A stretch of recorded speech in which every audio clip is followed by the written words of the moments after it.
માતાજી, સૌ તપસ્વી ભાઈઓ અને તપસ્વી બહેનો. તો કાલ મારે તમારી સાથે જવાનો થોડા દિવસો સામાન્ય ઘટનામાં વ્યસ્તતાના કારણે નથી લાભ લીધો, પણ 2 દિવસથી લાવું છું. ગઈકાલે ને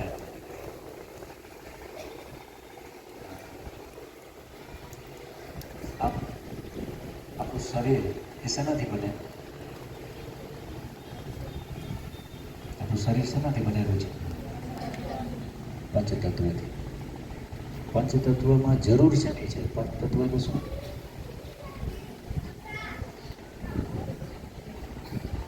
બોલો. હવા, પાણી, આકાશ, ધરતી, અગ્નિ. પંચતત્વથી આપણું શરીર બનેલું છે. કે જે બનેલું હોય એને જરૂર છે નહીં હોય. પંચતત્વને શેની જરૂર હોય? એને પંચતત્વની જરૂર હોય. પહેલાના સમયમાં આપણે એવું સાંભળ્યું છે કે માણસો જીવતા ખૂબ બળવાન હતા, તાકાતવાળા હતા, બહુ બુદ્ધિશાળી હતા, અકબર બિરબલ જેવા. આ બધું આપણે ખૂબ વાર્તાઓ સાંભળીએ છીએ. મને પણ યાદ છે કે જ્યારે 8મા 9મામાં ભણતો ત્યારે ગામે હલર, તમે બધા હલાવો છો, મગફળી કાઢતા હોય, ધાણા કાઢે, જીરું કાઢે, એ ખરામાંથી મગફળી ઘરે લઈ આવવાની હોય. એટલે ગુણ ભરવી, ત્યારે ગુણ છે ને 40 કિલો, એટલે 2 મણની ગુણ હતી. આ બહુ સમય જ્યારે થયો નથી, કેટલા વર્ષ થયા? 24-25 વર્ષ પહેલાંની વાત. તમે બધા અત્યારે ઉંમરમાં જ્યાં બેઠા છો 8મા 9મામાં. એટલે મારા નાના બેન, હું છું, મોટા બેન, આ બધા કલર ચાલ્યું હોય પછી મગફળી ભેગી કરી અને ખાણિયું કર્યું હોય. ખાણિયું શબ્દ હોય એમ લોકો નહીં સમજે કે જે મોટું ઘર હોય, ડેલો હોય, એની અંદર છૂટી મગફળી ભરવાની.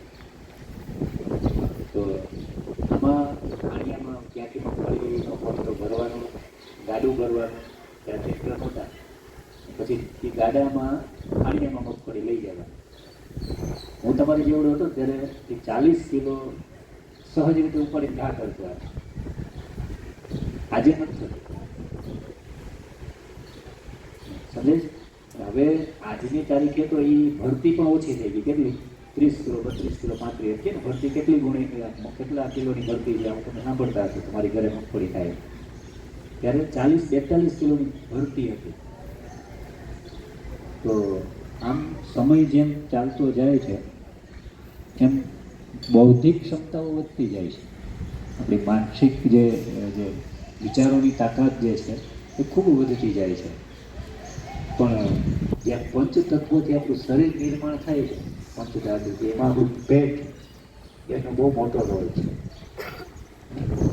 આપણું નાભીથી 4 અંતર ઉપર અને આપણો આ ભાગ અહીંયા સુધીનો, આ આપણા શરીરમાં એક બહુ મહત્વનો એનો રોલ છે. આપણે એના ઉપર ક્યારેય ભણવામાં આવ્યું નથી, આપણે એના અભ્યાસ ક્યારે કર્યા નથી. શું સાયન્સ છે? આમ તો આપણું મનોબળ છે ને એ પણ અહીંયા છે. આપણે વિચારીએ છીએ આપણે કંઈક કરી લેવું, આ કરી લેવું, તે કરી લેવું, વિચારીએ છીએ નથી મગજથી. એટલે મનોબળ છે ને એ પણ નાભીમાં છે. એટલે રાવણને બાણ ત્યાં માર્યું, ખ્યાલ છે? રાવણને કહેવાય છે કે જેટલી વખત એના બીજા અંગમાં બાણ માર્યું ત્યાં સુધી એ જીવિત હતો.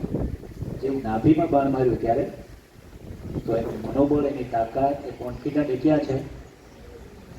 એ આપણી નાભીની આજુબાજુમાં. એટલે કે નાભીની આજુબાજુ છે શું? લાંબુ કંઈ શું છે? નાનું આંતરડું ને મોટું આંતરડું. નાભીની એકદમ એક્ઝેક્ટ પાછળ છે. તમને કસરત કરાવતા હોય, યોગ કરાવતા હોય, પછી માલિશ ફરજિયાત, મને કાલે ખબર નહોતી પણ ચંદ્રિકાબેને કદાચ ફરજિયાત કર્યું છે. મજા આવે છે? રીલ મજા આવે છે? સરસ. એટલે એ બધું અહીંયા આ રાખેલું છે. તો તમને ખ્યાલ આવે છે? તમે આઈબીએલ શરૂ કર્યું ત્યારે તમારી મેન્ટાલિટી, તમારી ફિઝિકલ, તમારી વિચારની ક્વોલિટી, ક્લેરિટી, આજની ક્લેરિટી એમાં વિચાર આવે તમને? એટલે ખોટું કરવાની બહુ ઈચ્છા નહીં થઈ, ખોટું બોલવાની ઈચ્છા નહીં, આ તો કંઈ બોલવાની જ ઈચ્છા થાય હે ને. પછી મનથી બપોરે વાત કરતા હતા કે ઇન્દ્રિયોમાં સ્વયં આવી ગયા, આંખથી સારું જોવાની જ ઈચ્છા થાય, કાનથી સારું સાંભળવું, રકામ કોઈ બોલતા જાય પપ્પા તમે કરો ગપ્પા મારતા હોય તો આપણે એમ થઈ કે એનાથી દૂર રહી ગયા. એટલે આ જે સંયમ જે આવ્યો છે બધી ઇન્દ્રિયોમાં. હવે આમ તો તમે જમો છો, અહીં બિલમાં જમવાનું છે અને ભૂખ્યા રહેવાનું છે, આ બે જ પ્રક્રિયા છે. તો ભૂખ્યા રહેવાનું છે તો જમવાનું શું, તો એમાં લિમિટેશન છે કે આટલું જ જમવાનું છે. તો હું ગમે એટલું તમે જમી શકો પણ એમાં લિમિટેશન કે આવો ખોરાક જમવો છે. અહીં બિલ છે એમાં જે તમે જમો છો એ હું કહેવા એ માગું છું કે આપણા દાદા દાદી ને આપણા વડીલોના એનાથી આગળની પેઢીઓમાં આ હતું. પહેલાં કાચું અન્ન હતું, કાચું અન્ન પછી બાફેલું અન્ન આવ્યું. તો એ બાફેલું અન્ન આમ જોઈએ તો અત્યારે આપણી જે હિન્દુ પરંપરા, જૈન પરંપરા, મુસ્લિમ પરંપરા બધામાં તમે ઓલમોસ્ટ જુઓ ને તો આ આઈબિલમાં એક આખો નવો પ્રયોગ છે. ઉપવાસ તો આપણે છે હિન્દુ સંસ્કૃતિમાં, આ નવરાત્રિમાં ઘણા બહેનો રહે છે, ઘણા ભાઈઓ રહે છે, 9 દિવસ ઉપવાસ કરે છે. કેવો છે ભોગ, સમજે છે કે આપણો જે એમાં રિયલ જે હોવું જોઈએ એમાં હવે આપણું ઘણું બધું એમાંથી વિષયાંતર થયા છીએ. જે ફળાહારમાં એનું નહોતું થવું જોઈએ. એ ફળાહાર એટલે એની વ્યાખ્યા કદાચ મને ખ્યાલ નથી પણ સમાજીને ખ્યાલ હશે તો કહે છે ફળાહાર કોને કહેવાય? ફળ જેટલા ખાવાના હોય ફળાહાર, એવું આપણે એ સમજીએ છીએ. હું એવું સમજુ છું કે ફળ ખાવાના ફળાહાર.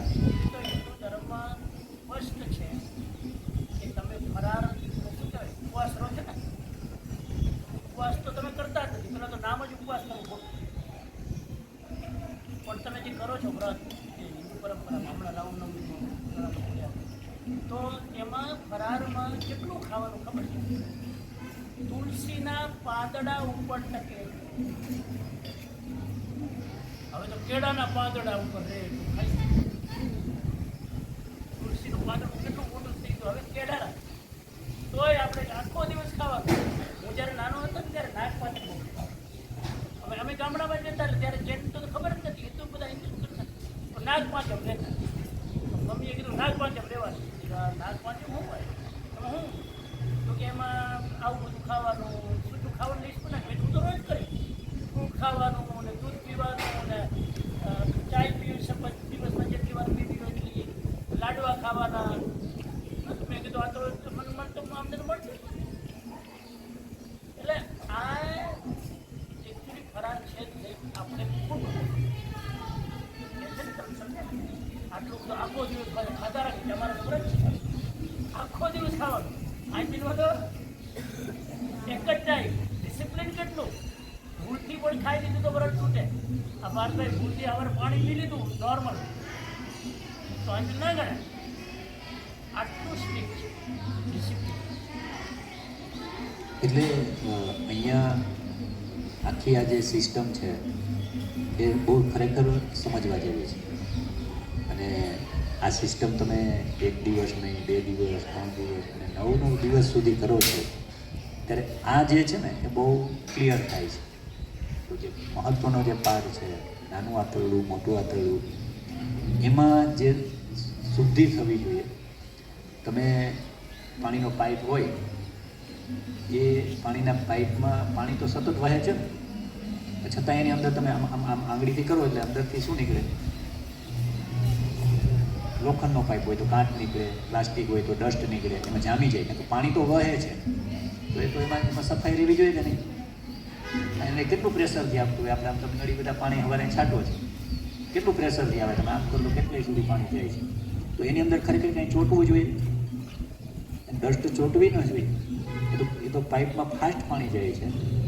તો હવે એની સામે આપણું આ જે એટલું નાનું આંતરડું, મોટું આંતરડું, એની જે આખી લાંબી પાઇપ છે, તમે કેટલી અશુદ્ધિઓ રહેતી હશે.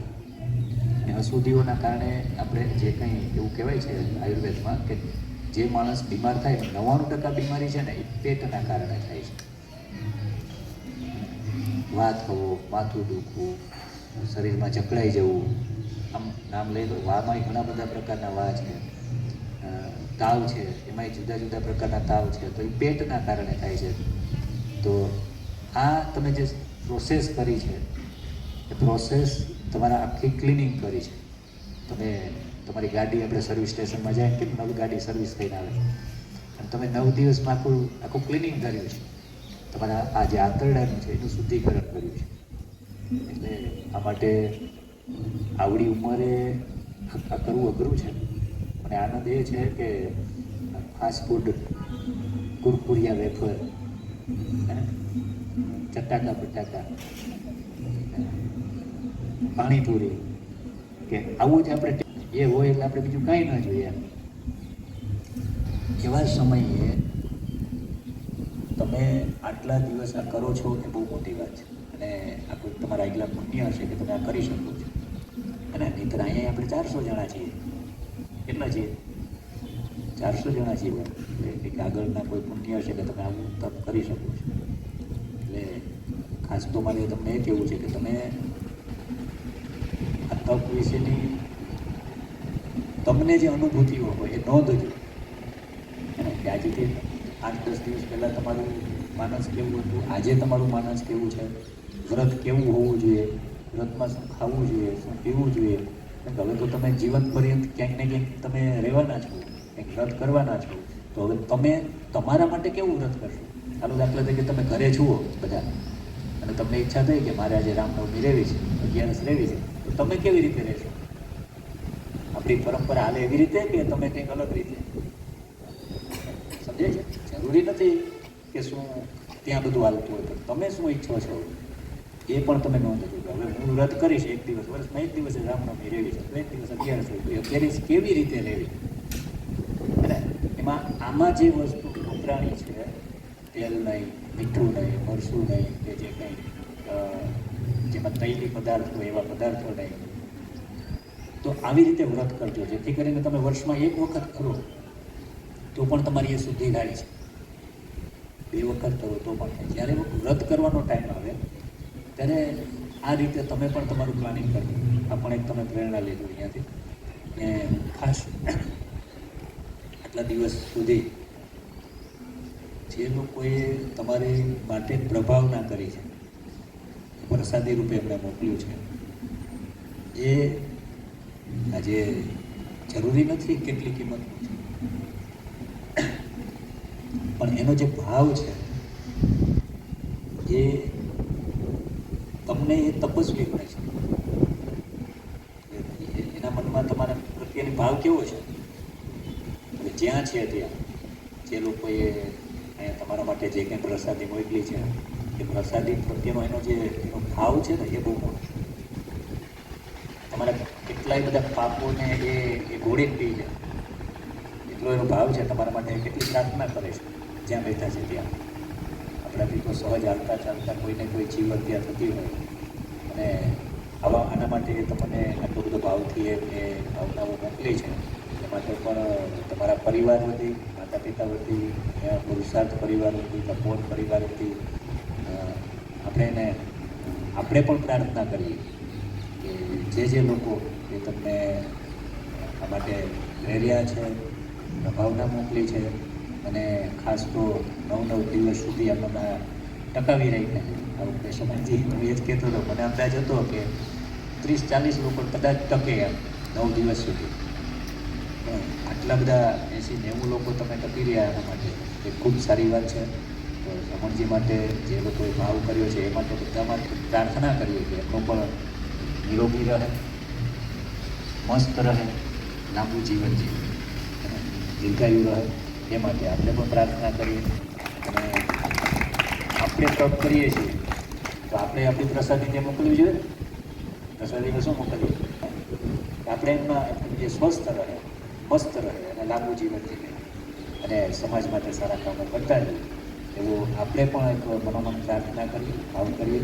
ખૂબ સરસ આ વખતે બહુ માહોલ સરસ રીતે ચાલ્યો, અને એનો તો હજી કરી શકે. પણ ભાઈઓ આટલું બધું 9 દિવસ સુધી આ એક નવાઈ છે. આ કંઈક અલગ ઇન્ડિકેટર છે.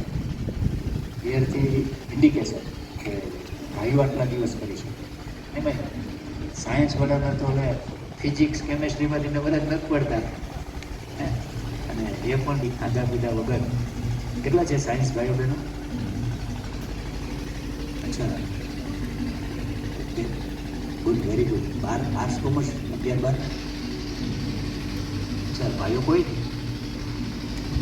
વાહ, શું વાત છે, વેરી ગુડ. એટલે ખૂબ સરસ તમે વિદ્યાપોળાનો લાભ લીધો છે.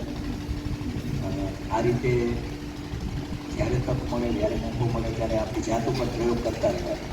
અને આપણે ધીમે ધીમે આપણે ખુદ આપણા ડૉક્ટર બની જવાનું છે.